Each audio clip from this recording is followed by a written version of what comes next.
we have one position. Unlike Trudeau, who says one thing to one group and the opposite thing to another group. Just quickly to recap where he's been, he was 100% against a ceasefire, and then a story broke that he was losing donations over his position. So then he completely reversed himself and voted for a UN resolution that would allow Hamas to keep the hostages, keep arms, and prepare for its next attack.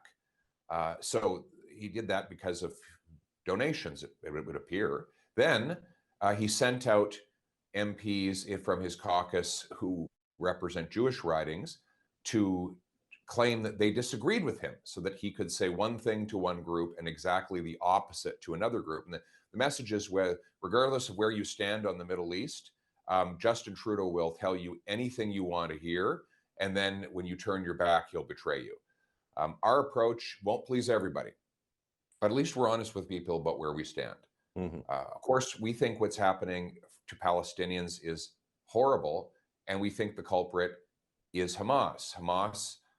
There was a ceasefire in place. Hamas launched an unprovoked genocidal attack, killing more Jews than at any time since the Holocaust. And since that time, Hamas has tried to hide its worst terrorists under hospitals and in other places where civilians necessarily gather. And the reality is Hamas is responsible for this human suffering.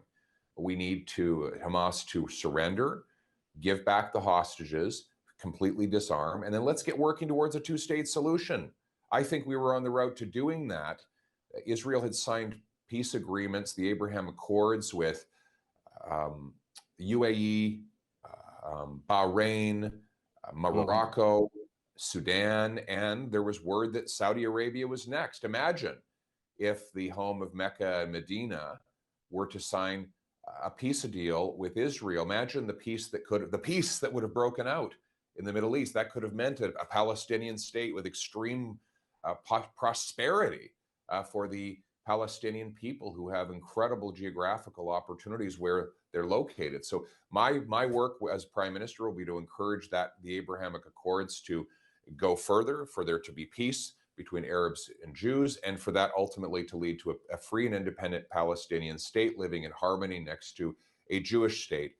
And I believe that is possible.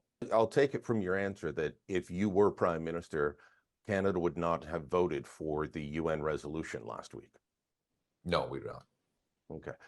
You can't allow Hamas to keep the hostages, keep its arms, and just prepare for the next attack. And that's what this motion did. We all want an end to the violence, and as soon as possible.